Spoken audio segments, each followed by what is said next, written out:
నెమ్మదిని ఆదరణ అనుగ్రహించమని మీకే మహిమ తెచ్చుకోమని యేసయ్య అతి పరిశుద్ధ నామమున స్తుతించి ప్రార్థించి వేడుకుంటున్నాను తండ్రి. ఆమేన్.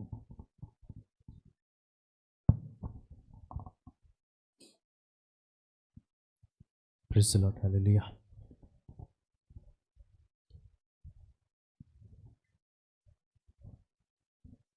క్రైస్తత్వం గురించి చెప్పాలి అంటే రకరకాల భక్తులు రకరకాలుగా వర్ణిస్తూ ఉంటారు. బైబిల్లో మొదట యేసుని ఎవరైతే వెంబడించారో వాళ్ళని క్రైస్తవులు అని చెప్పబడ్డారు. తెలుసు కదా, అందరికీ తెలిసిన విషయమే. అప్పుడు దాకా క్రైస్తత్వం అనేది బైబిల్లో లేదు, క్రిస్టియానిటీ అనేది లేదు. ఇశ్రాయేలీలు అంటారు, యూదులు అంటారు, లేకపోతే హెబ్రీయులు అంటారు, ఇలా రకరకాలుగా వేరే వేరే జాతుల వారు వేరే వేరే వాళ్ళు ఉన్నారు. కానీ క్రైస్తవులు అనేవారు బైబిల్లో లేరు. యేసయ్య ఉన్నప్పుడు కూడా క్రైస్తత్వం అనేది లేదు. ఎప్పుడైతే యేసయ్య వచ్చారో, ఒక మార్గం చూపించాడో, గమనించండి, యేసయ్య రాకముందు యోహాను వారు సువార్త ప్రకటించడం మొదలుపెట్టారు. ఎవరైతే యోహాను నమ్మి ఆయన చెప్పిన సువార్తను బట్టి బాప్తిసం తీసుకున్నారో, క్రీస్తు నామంలో తీసుకోలేదు. అప్పటికి క్రీస్తు అని ఆయన పిక్చర్లోకి రాలేదు. బాప్తిసం ఇచ్చేవాడు ఆయన. వాళ్ళందరినీ కూడా యోహాను శిష్యులు అని పిలువబడ్డారు. వాళ్ళు క్రైస్తవులని ఏం పిలవబడలేదు. యేసయ్య కూడా వచ్చి బాప్తిసం ఇచ్చినట్టు ఏం లేదు. కానీ యేసయ్య పునరుత్థానుడు అయ్యి తిరిగి వెళ్ళిపోయిన తర్వాత, ఆరోహణమైన తర్వాత, ఎవరైతే ఆయన మరణమును ఆయన పునరుత్థానమును గురించి ప్రకటన చేయడం మొదలుపెట్టారో వాళ్ళెవరు? క్రైస్తవులు అనబడ్డారు. సో క్రైస్తవుడు అనబడ్డానికి మొదటి రూల్ ఏంటి అంటే, ఆయన మరణమును పునరుత్థానమును ఎవరైతే ప్రకటన చేస్తామో వాళ్ళే ఎవరంట? సో క్రైస్తత్వం అనేది ఒక మతము కాదు. పెద్దలు చెప్తానే ఉంటారు, మతము కాదు, ఒక మార్గం అని. ఆ మార్గం ఏంటి అంటే, మనము నమ్మి ఇతరుల వాళ్ళని ఆ మార్గంలో నడిపించడమే. కానీ ఈరోజు క్రైస్తత్వం అనేది ఎలా అయిపోయింది అంటే, రకరకాల డెఫినిషన్లు వచ్చినాయి. దేవుణ్ణి నమ్ముకుంటే అది బాగుపడుతుంది, దేవుణ్ణి నమ్ముకుంటే ఇది బాగుపడుతుంది, దేవుణ్ణి నమ్ముకుంటే ఆశీర్వాదం వచ్చింది, దేవుణ్ణి నమ్ముకుంటే పరిస్థితులు మారుతాయి, దేవుణ్ణి నమ్ముకుంటే జీవితాలు మారుతాయి, దేవుణ్ణి నమ్ముకుంటే కుటుంబం మారుతాయి. క్రిస్టియానిటీ తీసుకుంటే బాగుపడతామని కాదు. క్రిస్టియానిటీ చెప్పాగా, క్రిస్టియానిటీ అనేది మతం కాదు, బైబిల్లో లేదు.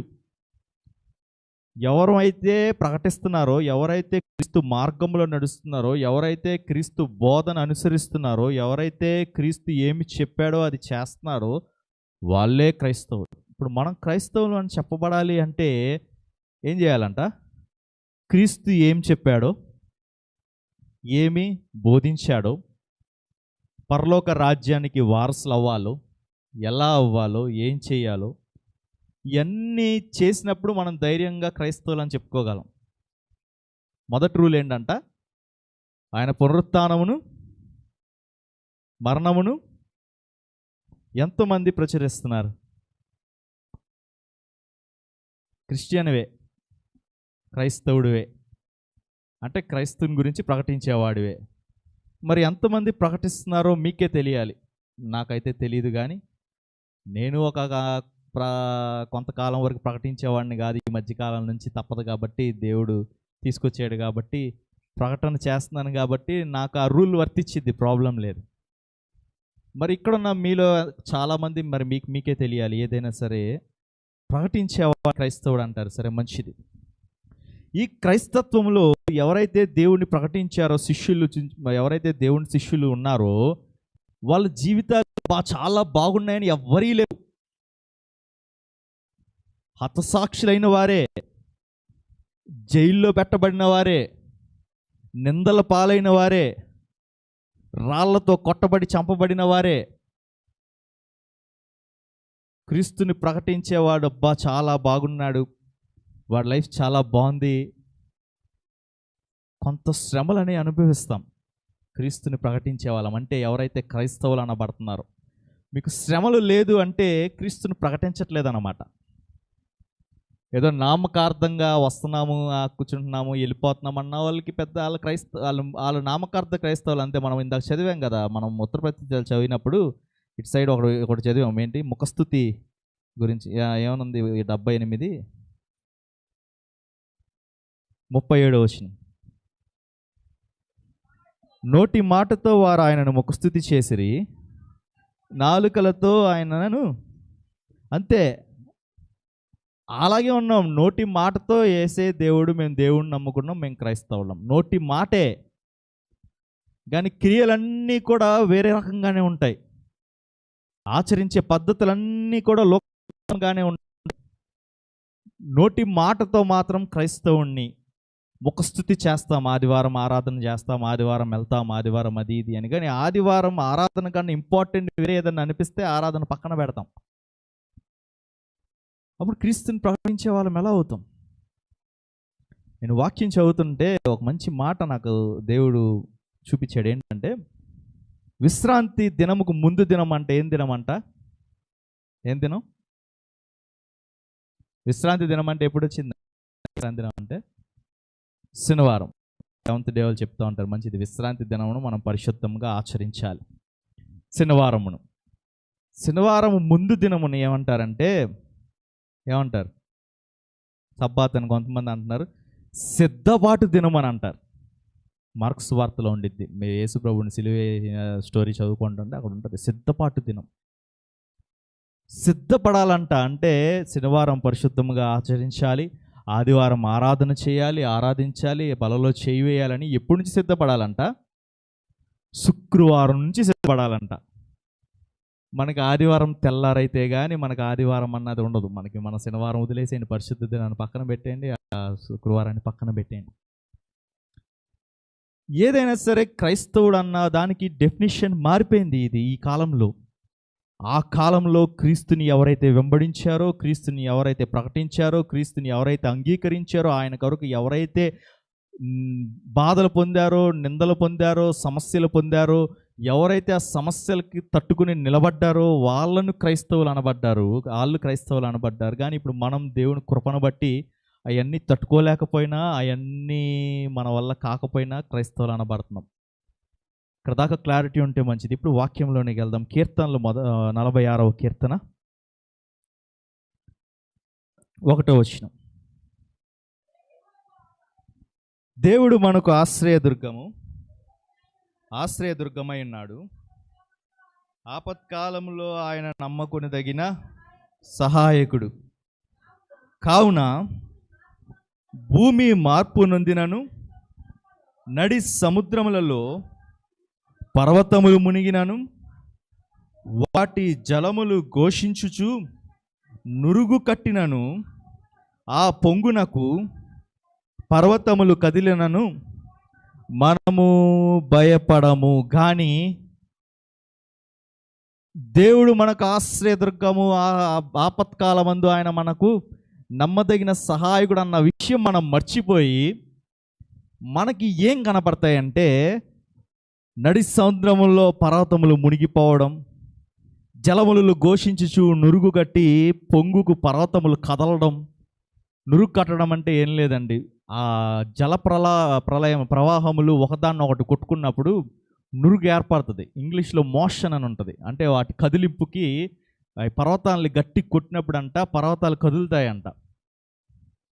ఇక్కడ వాక్యంలో భక్తుడు ఏం రాస్తున్నాడంటే, పర్వతాలు కదిలిపోయినా, ప్రవాహ జలములు పొంగి వాటిని ముంచేసిన ఏం చేయాలంట మనము? కానీ భయపడుతున్నామే.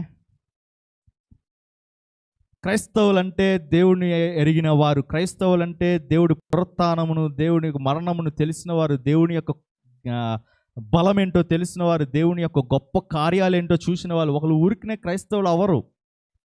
డబ్బులు ఇచ్చి మార్చేది లేదా మత మార్పిడి, దాని గురించి నేను మాట్లాడను. కానీ ఒక అన్యుడు క్రైస్తవుడిగా మారాడంటే దేవుని కృప ఏంటో తెలిస్తే కానీ మారడు. ఎవరిని బలవంతంగా మార్చలేరు అని చెప్తారు కదా, గుర్రాన్ని చెరువుదాకా తాగించలేం.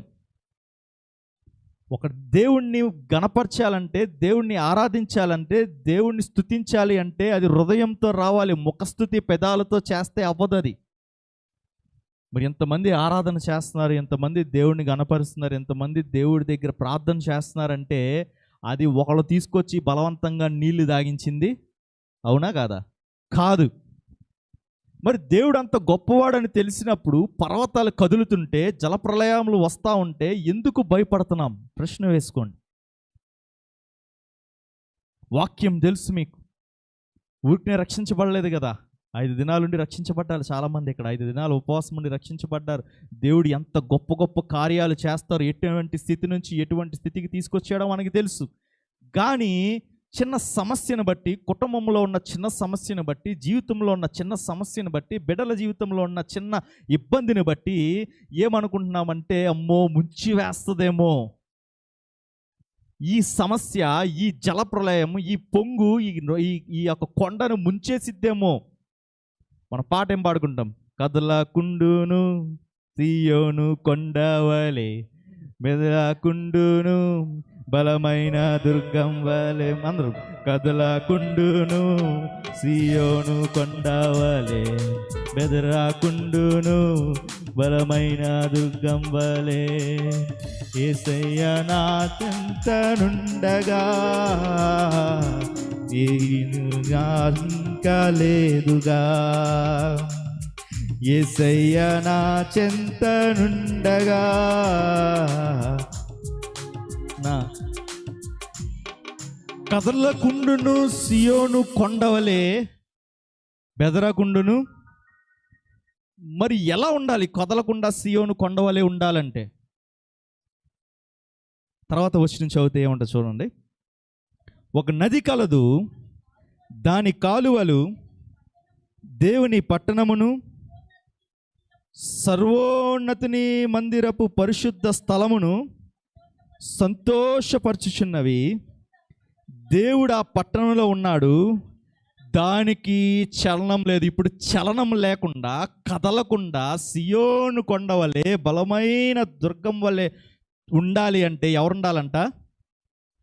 దేవుడు ఆ పట్టణంలో ఉండాలి. హల్లెలూయా. ఇప్పుడు దేవుడు మీలో ఉంటే,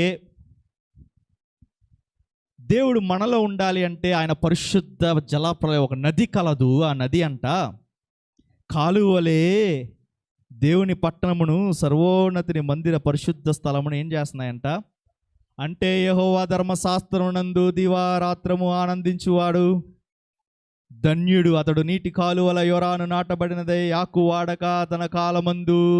అంటే ఈ యోరాను అంటే దేవుని వాక్యము, ఈ నది గనక మన హృదయంలో, మన జీవితంలో ప్రవహిస్తూ ఉంటే అప్పుడు కొండలు మునిగిపోతున్నా, కొండలు కదిలిపోతున్నా, నురుగు కక్కుతున్నా, జలప్రలయాలు వస్తున్నా, ఎదురు ఉండ తారుమారైపోతున్నా, కుటుంబంలో సమస్యలు కనపడుతున్నా మనకేముండదంట? చలనం ఉండదు. హల్లెలూయా చెప్దాం ఒకసారి బిగ్గరగా, హల్లెలూయా. కానీ మనం చలించిపోతున్నాం. సమస్య చూడంగానే కన్నీరు కార్చేసి ఏంటయ్యా నా బ్రతికేంటయ్యా, నా జీవితం ఏంటయ్యా అని కృంగిపోతున్నాం. కారణం ఏంటో తెలుసా? దేవుడు ఆ పరిశుద్ధ పట్టణంలో లేకపోవడం. తెలుసు వాక్యం ఏం అవసరంలా, అసలు ఏమి వాక్యం ఎన్ని గంటలు చెప్పుకోవసరంలా. మొదటి వచనం ఏంటి? 46:1. దేవుడు మనకు ఆశ్రయ దుర్గమునై ఉన్నాడు, ఆపత్కాలంలో ఆయన నమ్ముకొనదగిన సహాయుడు. మనకి ఎవ్వరు అవసరం లేదంట. దేవుడు ఒక మాట, ఇది ఒక్క మాట మన హృదయంలో బలంగా నాటబడితే, సమస్య రాగానే అయ్యా నాకు సమస్య వచ్చింది, సంగతి ఏంటో చూసుకో.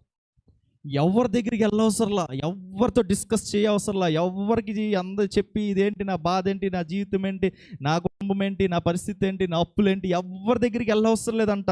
వాక్యము భక్తుడు చెప్తున్నాడు కదంట, దేవుడు నాకు నా ఆశ్రయదుర్గమై ఉన్నాడు, ఆపత్కాలంలో నువ్వు ఎవరినైనా నమ్ముకో, ముంచేస్తారు కానీ ఎవరి దగ్గరికి వెళ్ళినా నేను ఇగో ఇది అని చెప్పి, నేను మొన్న ఒక కుర్రాడికి ఫోన్ చేశాను హెల్త్ ఇన్సూరెన్స్ కోసం.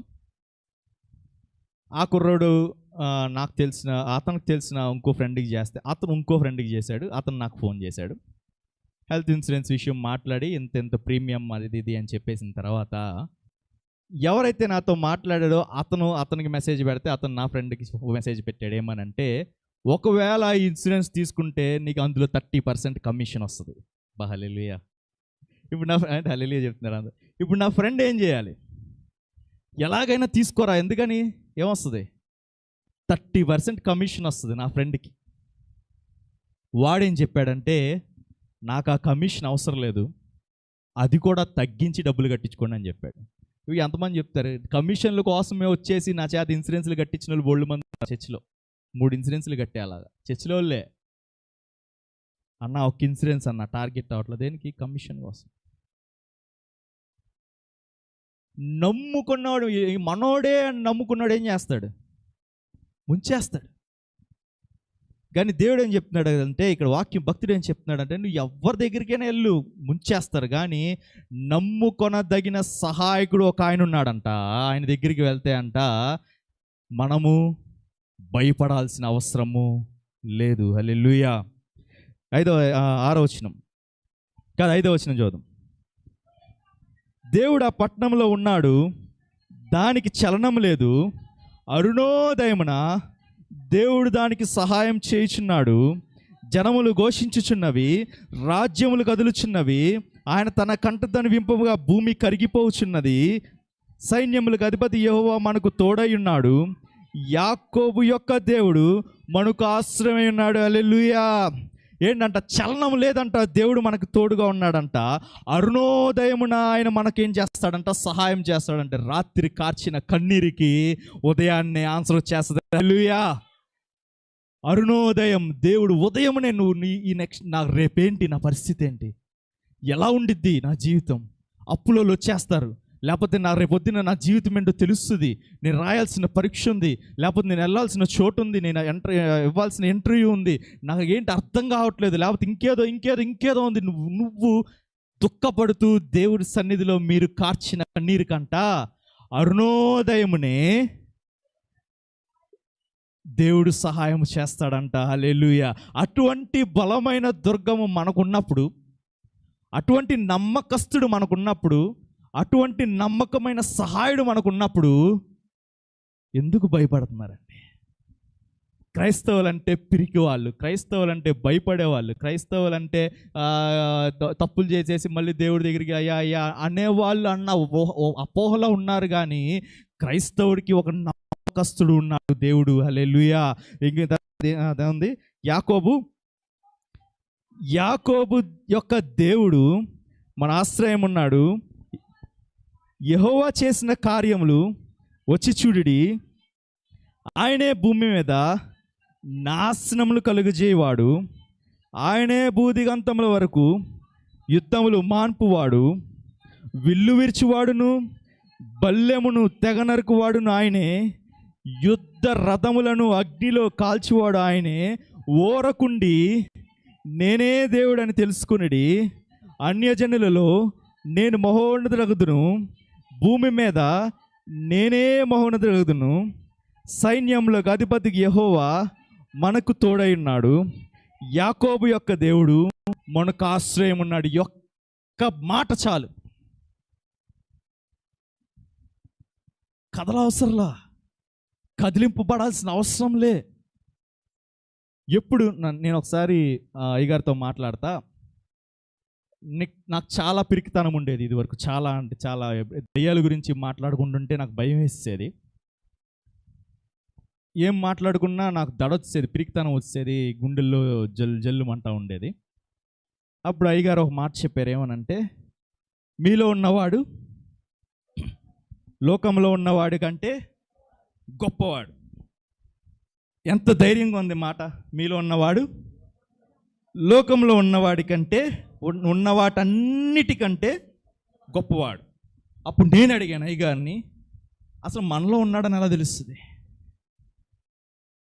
మనలో ఉన్నవాడు లోకంలో ఉన్న వాటికంటే గొప్పవాడు అసలు మనలో ఉన్నాడో లేదా మనకెలా తెలుస్తుంది? నీలో ఆయన ఉంటే అంట ఏమవుతావంట? కదిలించబడవంట. సమస్య వచ్చినప్పుడు కదిలిపోతున్నావు అంటే, ఇబ్బంది వచ్చినప్పుడు కదిలిపోతున్నావు అంటే, ఎక్కడెక్కడ అని సహాయం ఎత్తుక్కుంటున్నావు అంటే లేడు. భయపడిపోతున్నావు అంటే, కన్నీరు కారుస్తున్నావు అంటే, కృంగిపోతున్నావు అంటే, నీరసించిపోతున్నావు అంటే, మా అన్నాలు తిండిలు మానేసి తినడం మానేసి, తిండి ఆకలి దెబ్బలకి లేకుండా ఒక మూలను కూర్చుంటున్నావు అంటే, నీ గదిలోంచి బయటికి రావట్లేదంటే, ఆ మనుషులతో కడవలేకపోతున్నావు అంటే లేడు. క్రైస్తవుడు అంటే క్రీస్తుని ప్రకటించేవాడు. ఆ కాలంలో క్రైస్తవుడు అంటే నాకు ఒక నమ్మదగిన సహాయకుడు ఉన్నాడన్న ధైర్యం కలిగిన వాడు. ఈ కాలంలో హల్లెలూయా చెప్దామా? ఎవరికైతే నాకు దేవుడు ఉన్నాడు అన్న ధైర్యం ఉందో బిగ్గరగా చెప్దామా? హల్లెలూయా. సమస్యలు లేకుండా ఉండమని నేను చెప్పే కదా. ఆ కాలంలో క్రీస్తుని ప్రకటించిన వారికి సమస్యలు వచ్చాయి. జైల్లో పడేశారు, తీసుకెళ్ళి కొట్టారు, కొర్రాలతో కొట్టారు, లేకపోతే ఇబ్బందులు పెట్టారు, సంఖ్యలతో బంధించారు, లేకపోతే సాక్షులు అయిపోయారు, చంపేశారు. సమస్యలు వాటితో పోల్చుకుంటే ఈ సమస్యలేం పెద్ద సమస్యలేం కాదు. అలా చెయ్యాలని దేవుడు మనల్ని ఆశపడట్లేదు. నేను నీకు తోడుగా ఉన్నాను, అబ్రహాముకు తోడుగా ఉన్నాను, ఇస్సాకుకు తోడుగా ఉన్నాను, యాకోబుకు తోడుగా ఉన్నాను.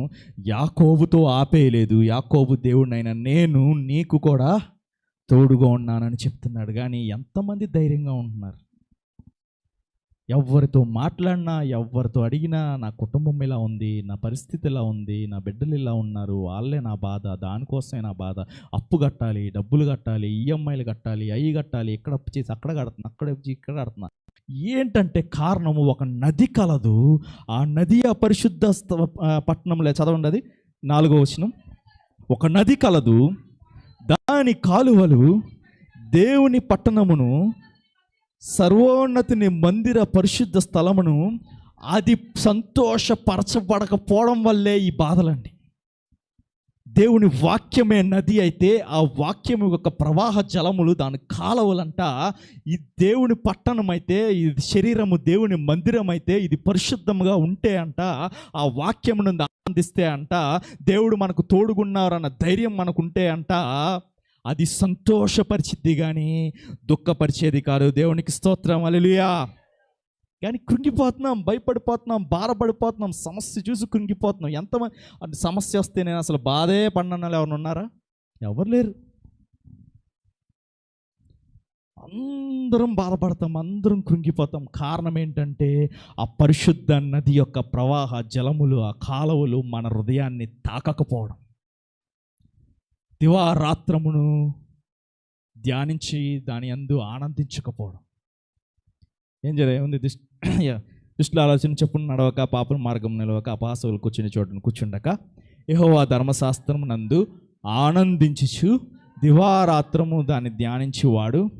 ఇప్పుడు ఈ నీటి కాలువలు మన హృదయాన్ని రావాలి అంటే ఏం చేయాలంట? దివారాత్రములు ఆనందించాలంట. ధ్యానించడం తర్వాత బైబిల్ చదవాలంటే ఎక్కడ లేని బాధ. నేను ఒకసారి చెప్పాను 2 వారాల క్రితం, పిల్లల చేత బైబిల్ చదివించండి, వాళ్ళకి సామెతలు చెప్పండి అని. మరి ఎంతమంది చేస్తున్నా నాకు తెలియదు. సమ్మర్ హాలిడేస్ ఇంట్లో ఉంటారు, చదివించండి కూర్చోబెట్టి. ఎంతసేపు ఫోన్లు లేకపోతే అయ్యి లేకపోతే టీవీలు కాదు, టైం పెట్టుకుని మీరు చదవండి, వాళ్ళకి ఎక్స్ప్లెయిన్ చేయండి. యెహోవా ధర్మశాస్త్రం అనేది ఆనందించడం నేర్పించండి. మనం కృంగిపోయినప్పుడంట, బాధల్లో ఉన్నప్పుడంట బైబిల్ తెరిచి వాక్యం చదువుతూ ఉంటే ఇది మర్చిపోతాం, దేని గురించి ఆలోచిస్తున్నాం మర్చిపోతాం. నిజంగా ఈ వాక్యంలో ఆనందించడం తెలిస్తే నెక్స్ట్ ఏంటి? దేవుడు వాక్యం ద్వారా రకరకాలుగా మాట్లాడుతూ ఉంటాడు, రకరకాలుగా చెప్తూ ఉంటాడు, రకరకాల ఆన్సర్ అంటే మనకు వచ్చే ప్రశ్నలకి జవాబులు ఇస్తూ ఉంటాడు. ఎవరినో అడిగి మన సందేహాలు తీర్చుకోవసరంలా. దీన్ని ఆనందిస్తూ ఉంటే, దీని మీద ఏంటి నా పరిస్థితి అని ఇలా తీసి చదువుతూ ఉంటే నీ సమస్య ఏంటో చెప్తాడు. నేను చెప్పాను కదా మొన్న లాస్ట్ చాలాసార్లు చెప్పాను, 5 రోజులు ఉపవాస ప్రార్థన జరిగినాయి. ఒక కుర్రాడు ప్రార్థన చేస్తున్నాడు, నాకు వాగ్దానం కావాలి, నాకు ఇది కావాలి, నాకు అది కావాలని ప్రార్థన చేస్తున్నాడు, వాగ్దానం రావట్లేదు. సరే మళ్ళీ చేస్తున్నాడు. ఒక వాగ్దానం వచ్చింది. ఏంటి అంటే, నీ యందు దేవుని ఎంతగానో ఆనందిస్తున్నా నేను, నువ్వు నా కట్టడలను ఆనందించేవాడివే కానీ వాటిని మరిచి వేరే వాళ్ళ వెనక వెళ్ళిపోతున్నావు అని చెప్పి దేవుడు మాట్లాడాడు. ఏమి తప్పు ఉందో దేవుడు చూపించాడు. వాక్యం చూపిస్తుంది. వాక్యం ఆశీర్వాదం ఒకటే కాదు, ఏం మార్చుకోవాలో, ఎక్కడ నడవాలో, ఎక్కడ తప్పిదం ఉందో, ఎలా ఉండాలో కూడా నేర్పిస్తుంది. కానీ ఆనందించడం మనకు చేత కాదు. ఒక మొక్కుబడిగా ముఖస్థుతి చేస్తూ ఉంటాం. ఒక మొక్కుబడిగా ఒక అధ్యాయం చదవాలి, 2 అధ్యాయాలు చదవాలి, 3 అధ్యాయాలు. ఈరోజు బైబిల్ చదివామా, ఆ ఒక వచనం చదివి వెళ్ళిపోవాలి. కనీసం ఆ వచనం ఏంటో కూడా అర్థం కాదు, గుర్తుండదు. పొద్దున్న జరిగింది రాత్రి గడిగితే. ధ్యానించడం ఇంపార్టెంటే, కానీ యెహోవా ధర్మశాస్త్రమునందు ఆనందించడం చాలా ఇంపార్టెంట్. ఏంటంట, ఈ నది అంట, ఈ పరిశుద్ధ స్థలమునంట సంతోషపరచుచున్నదంట. ఎందుకు సంతోషపరచుచున్నదంటే దేవుడు ఆ పట్టణంలో ఉన్నాడు, దానికి శరణము లేదు. ఇప్పుడు ఎంతమంది భయపడుతున్నారో చేతులు ఎత్తండి. ఇక్కడ ఎవరో భయపడతారు, అందరూ చేతులు ఎత్తకపోతే అదేదో చెప్పాను కదా అని కాదు. కానీ ఈ రోజు నుంచి మనం చెప్పాల్సింది ఏంటో తెలుసా? జడియను బెదరను నా యేసు. పాడదాం ఆ పాట. ఒకసారి అందరూ లేచి నిలబడదాం. మీ స్థలాల్లో లేచి నిలబడితే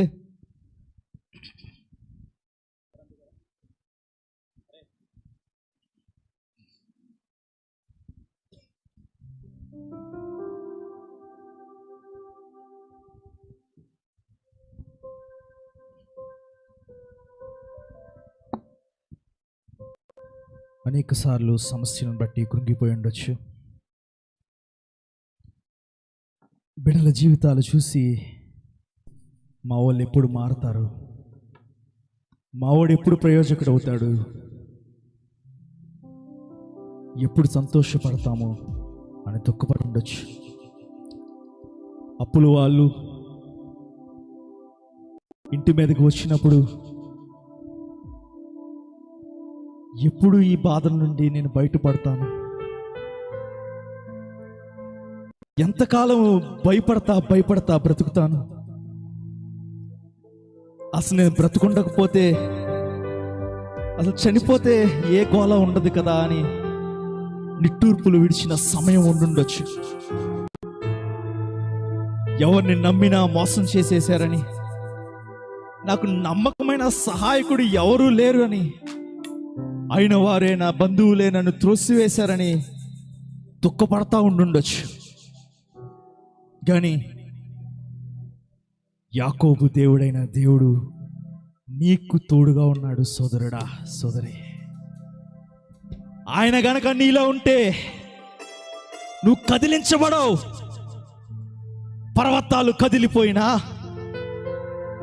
జల ప్రళయములు వచ్చి దాన్ని ముంచేసిన పరిశుద్ధ దేవుని వాక్యము నీలో ఉంటే నీకు చలనం ఉండదని భక్తుడు సెలవిస్తున్న రీతిగా ఈ ఉదయకాల సమయంలో దేవుడు నీతో మాట్లాడుతున్నాడు. నేను చేసిన ఆశ్చర్య కార్యములు నీకు గుర్తులేవా? ఎటువంటి పరిస్థితి నుంచి నిన్ను విడిపించానో నీకు గుర్తులేదా? ఎటువంటి సమస్యలు గుండా నువ్వు ప్రయాణం చేసినప్పుడు ఎవ్వరు నాకు లేరు, ఒంటరి వాడను, ఒంటరి దానను నేను అనుకున్నప్పుడు నీకు తోడుగా నేను నిలబడ్డాను, నీకు గుర్తులేదా? ఇంకా ఎందుకు కృంగిపోతున్నావు? నా ఆజ్ఞ లేనిదే ఈ భూమి కదలదు అని దేవుడు సెలవిస్తున్నాడు. కదిలిపోతున్న భూమిని చూసి, పర్వతములను చూసి, సమస్యలను చూసి, నిందలను చూసి, అవమానములను చూసి, కుటుంబములను చూసి, అప్పులను చూసి, బాధలను చూసి చెలించిపోతున్నావేమో. ఈ పరిశుద్ధ స్థలములో దేవుని వాక్యం ఉంటే, ఆ పరిశుద్ధ పట్టణములో దేవుడు ఉంటే చలనము ఉండదు అని వాక్యము సెలవిస్తుంది. సోదరుడా,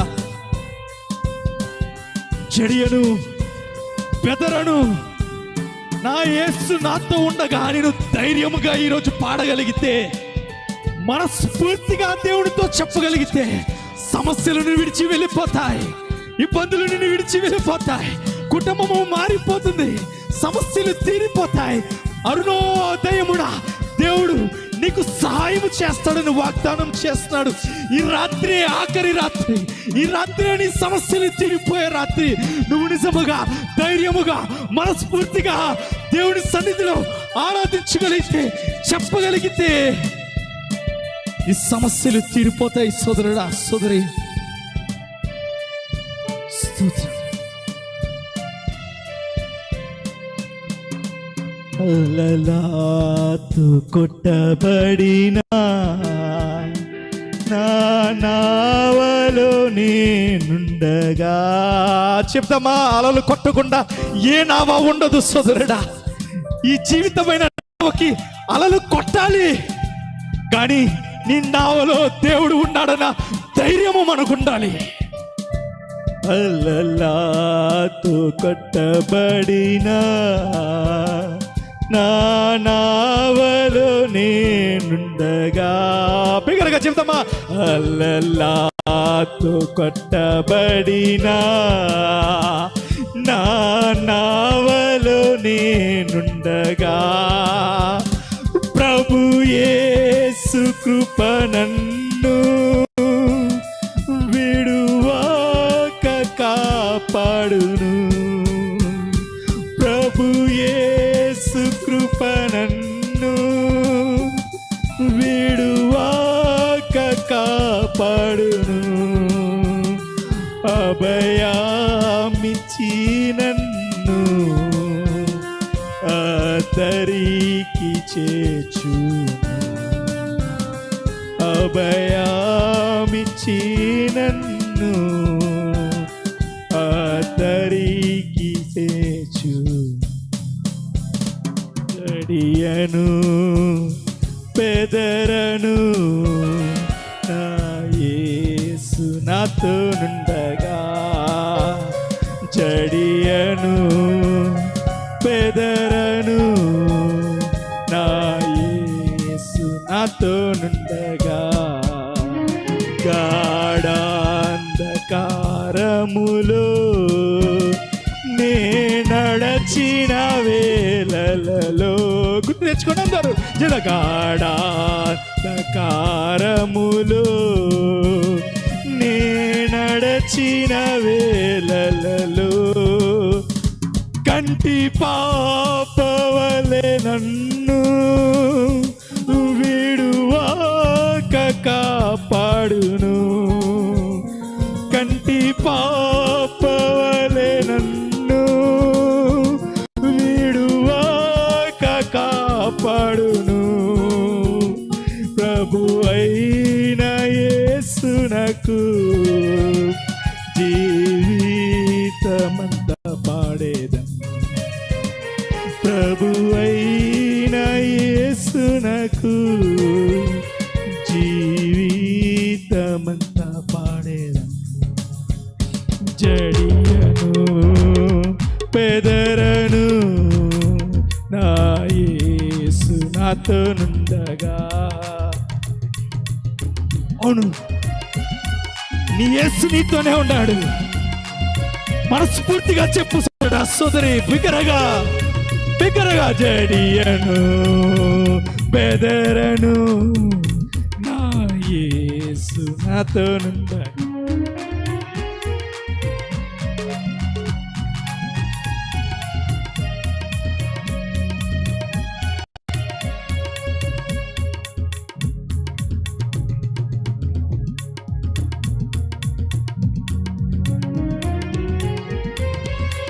నీ దేవుడు నీ తోడుగా ఉన్నాడు, నీ పక్షముగా ఉన్నాడు, ఆదరించేవాడు ఆయన.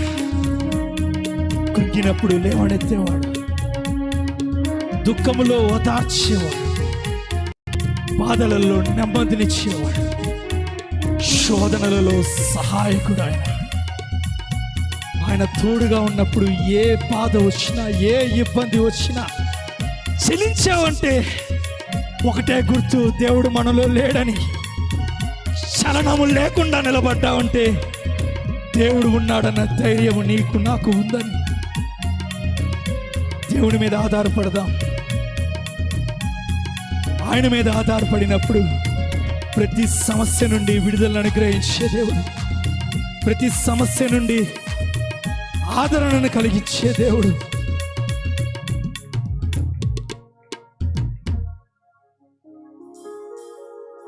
జడియను బెదరను నా యేసు నాతో నుండగా.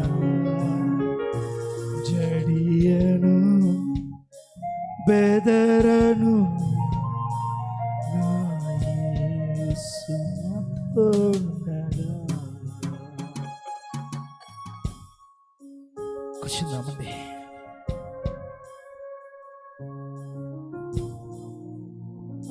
సమస్యలు రాకుండా ఉండవు, బాధలు రాకుండా ఉండవు, అలలతో కొట్టబడకుండా ఉన్నాం. కొంతకాలం ఈ శ్రమలు అనుభవించాల్సిందే. కానీ నీతో దేవుడున్నాడన్న ధైర్యం ఉంటే, అయ్యా ఈ సమస్య నన్ను కృంగదీస్తుంది నాయన, నువ్వు ఉన్నావు కదా నాయన, ఈ సమస్య సంగతి ఏంటో చూడు ప్రభువా అని ఆయనకు అప్పచెప్పేసి అనుభవంలో గనక నువ్వు వస్తే సమస్యని బట్టి నీ విశ్వాసంలో కృంగిపోవు సోదరుడా సోదరి.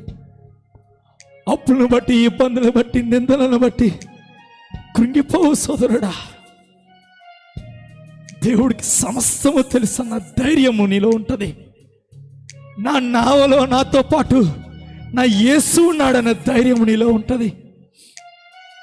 నా తండ్రి నాకు సహాయకుడు, నేను నా ఆపత్కాలంలో నమ్మదగిన నమ్ముకొనదగిన సహాయకుడు,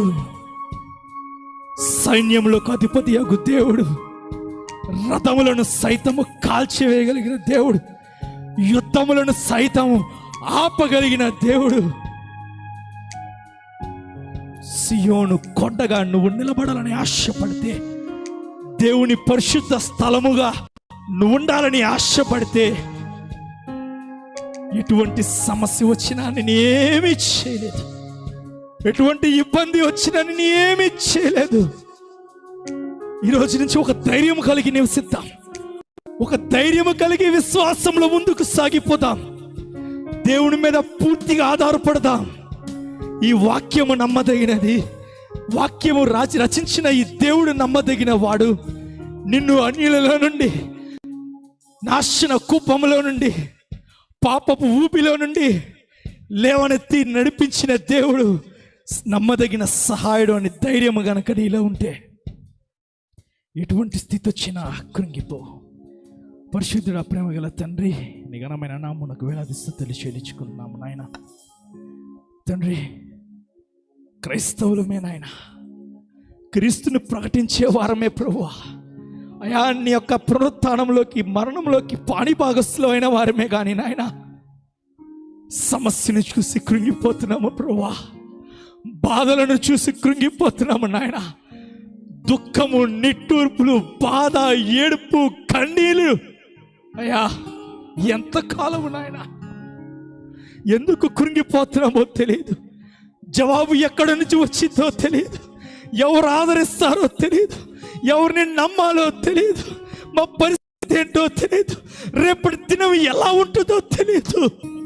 కానీ నువ్వుంటే అరుణోదయమునే సహాయము చేస్తానని వాగ్దానం చేశావు నాయన. తండ్రి, ఇదిగో ఈ దినముతోనే నా సమస్య ఆఖరి అవ్వాలి ప్రభా.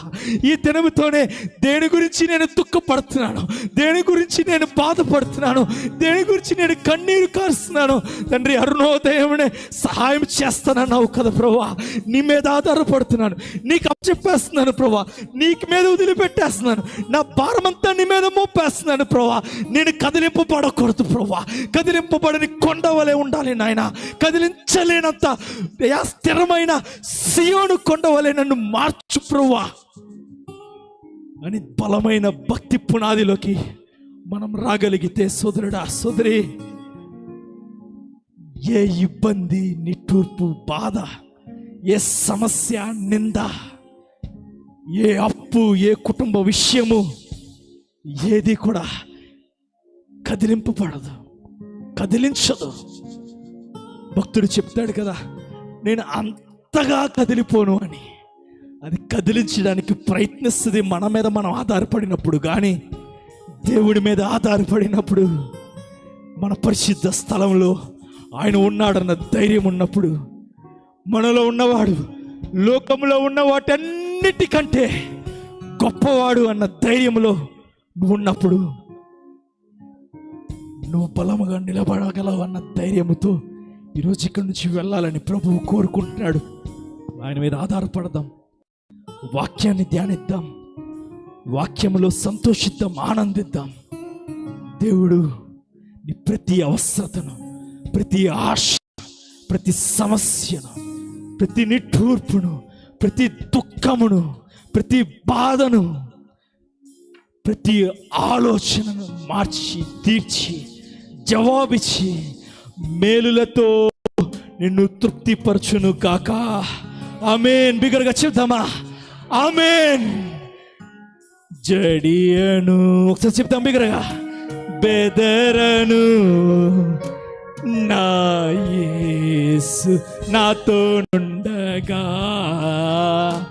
జడియను, బెదరను, నా యేసు నాతో నుండగా. ఇదే పునాది. బిగ్గరగా. జడియను, బెదరను, నా యేసు నాతో నుండగా. ఉన్నాడు నీతో. జడియను, బెదరను, నా యేసు నాతో నుండగా. కూర్చుందామండి.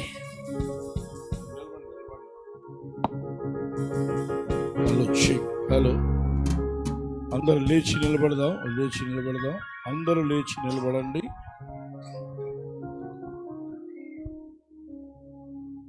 దేవుడు మనలో ఉన్నాడు, మాతో ఉన్నాడు అనే పునాది మరి మరొకసారి మనము జ్ఞాపకము చేసుకోవలసిన వారమై ఉన్నాం. 85వ సంవత్సరంలో జరిగిన సంఘటన చెప్తున్నాను.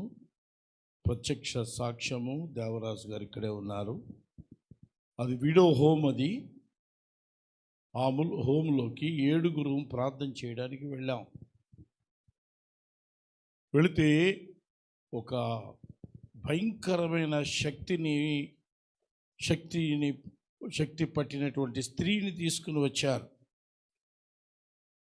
ఆ అమ్మాయి వచ్చి గుమ్మంలో నిలబడింది. ఆ గదిలో గుమ్మం వద్ద నిలబడింది. మోకరించిన మేమందరం కూడా ఒక్కసారి లేచి నిలబడ్డాం. అంటే అంత భయంకరంగా ఉంది.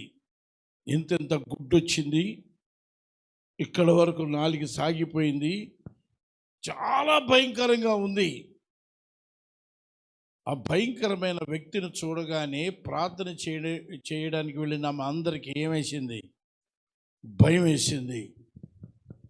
మరి మనలో దేవుడు ఉన్నాడు కదా, భయపడతామా? మాకేమొచ్చింది? భయం వేసింది. ఒక్కొక్క అడుగు ముందు వేస్తుంది, మేమంతా ఒక్కొక్క అడుగు వెనక్కి వేస్తున్నాం. ధైర్యం ఉందా? భయం ఉందా? చెప్పండి. మాలో ఉన్నవాడు లోకములో ఉన్న వాటికంటే గొప్పవాడు. ఆ సంగతి మర్చిపోయాం గనకే భయం వేసింది. అది ఒక్కొక్క అడుగు ముందుకు వేస్తుంది, మేము ఒక్కొక్క అడుగు వెనక వేస్తున్నాం. ఏం తగులుతుంది మాకు వెనక? చెప్పండి. గోడ తగిలింది.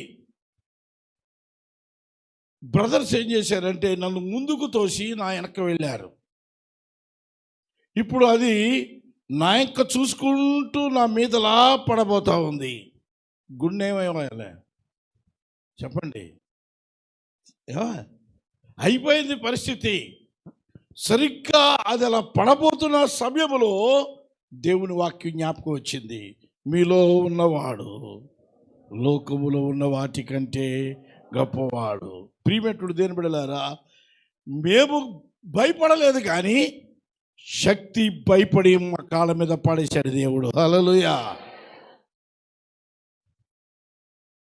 ఆ 46వ కీర్తన, God is our harbour. He is our strength, a very present helper in trouble. కనుక ఆయన మనతో ఉన్నాడు, మన పక్షాన ఉన్న దేవుడు. కనుక అందరూ చప్పట్లు కొడుతూ పాట పాడదాం. పాట పాడేటప్పుడు కొట్టు. గాఢాంధకారములో నే నడచిన వేళలలో, అందరూ గాఢాంధకారములో నే నడచిన వేళలలో కంటి పాపవలె నన్ను కునుకాక కాపాడును, కంటి పాపవలె నన్ను కునుకాక కాపాడును, అభయమిచ్చినన్ను అద్దరికి చేర్చును, అభయమిచ్చినన్ను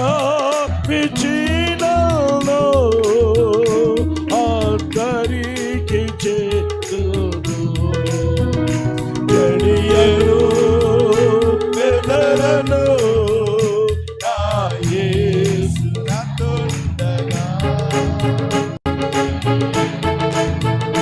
బెదరను నా యేసు నాతోండగా, జడియను బెదరను యేసు నాతోండగా, జడియను బెదరను నా నావలోనే ఉండగా, అలలాతో కొత్తబడిన నా నావలోనే ఉండగా, ప్రభు యేసు కృపను విడువాక కాపాడును, ప్రభు యేసు కృపను విడువాక కాపాడును, అభయమిచ్చినన్ను అద్దరికి చేర్చును, హల్లెలూయా హల్లెలూయా,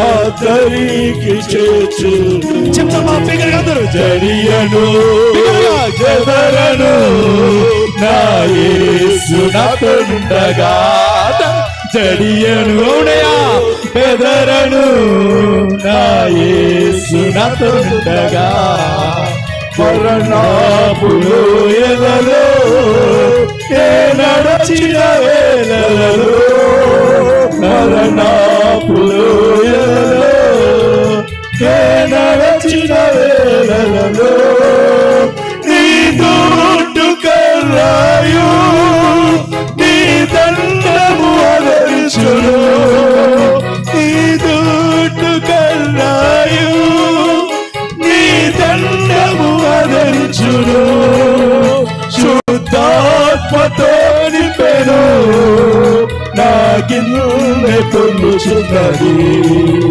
శుద్ధాత్మతో నింపెను నా గిన్నె పొందుచున్నది, మౌనం కొండదు అందుయను బెదరను నా యేసు నాతోనుండగా, అవును చండి చెయ్యను ప్రభువా, అందరూ హల్లెలూయా, నా యేసు నాతోనుండగా, పరిశుద్ధాత్మ తండ్రి మా మధ్యకు రండి నాయనా, మా మధ్యకు రండి నాయనా, జడియను బెదరను నా యేసు నాతోనుండగా, జడియను బెదరను నా యేసు నాతోనుండగా, జడియను స్తోత్రం స్తోత్రం స్తోత్రం స్తోత్రం, స్తుతుల మీద ఆశీర్వాడా, స్తుతుల మీద ఆశీర్వాడా, బలపరచువాడా, లేవనెత్తువాడా, ఆత్మతో నింపువాడా, శక్తితో నింపువాడా, కృపను అనుగ్రహించువాడా, తండ్రి మా మధ్యకు రండి, మమ్మల్ని వెలిగించండి, మమ్మల్ని బలపరచండి, మమ్మల్ని ఆదరించండి, మమ్మల్ని క్షమించండి. నీ కృప మా మీదకు రండి నాయనా. స్తోత్రం, స్తోత్రం, స్తోత్రం, స్తోత్రం, స్తోత్రం. Glory, glory, glory, glory, glory, glory, glory, glory, glory.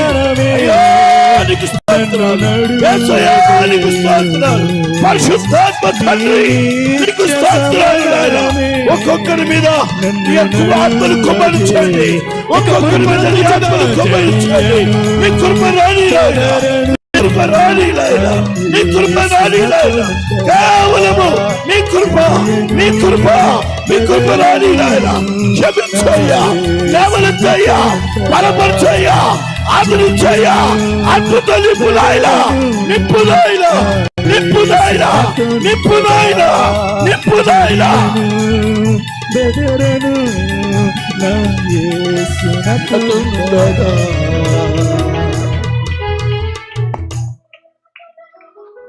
పరిశుద్ధుడైన మా తండ్రి, మాలో ఉన్నవాడవని, మాతో ఉన్నవాడవని, మాకు తోడై ఉన్న దేవుడవని, ప్రభువా మమ్మలను బలపరచువాడవని నాయనా నువ్వు రుజువుపరుచుకుంటున్న దేవుడు కనుక వందనాలు చెల్లిస్తూరా. అనేక సార్లు బలహీనమైపోతున్నా, అనేక సార్లు లోకం వెంబడి ప్రయాణం చేస్తున్నా, పిరికి వారముగా, ధైర్యము లేని వారముగా, వాక్యము యొక్క శక్తిని అనుభవించని వారిగా, పరిశుద్ధాత్మ యొక్క శక్తిని అనుభవించని వారిగా ఉంటున్నాము నాయన.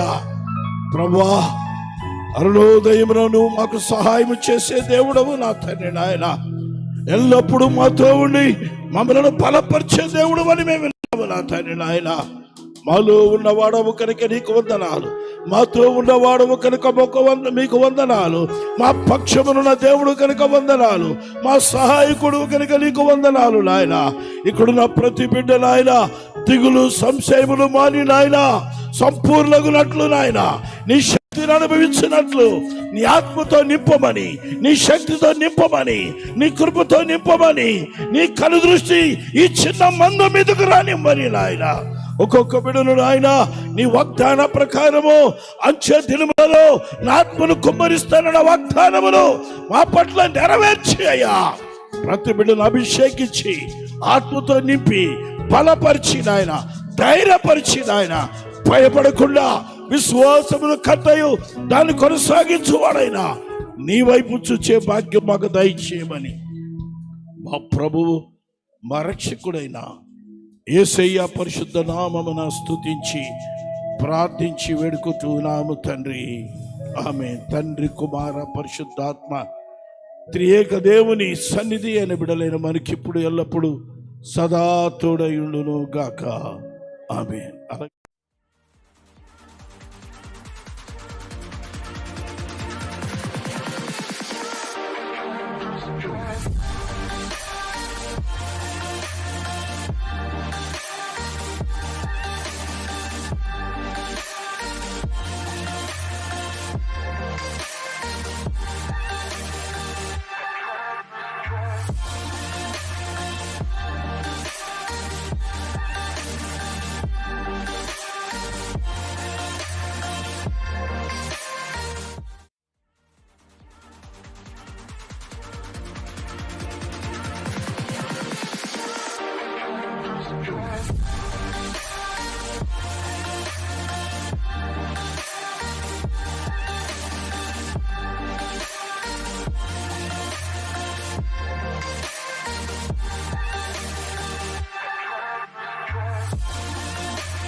Bye.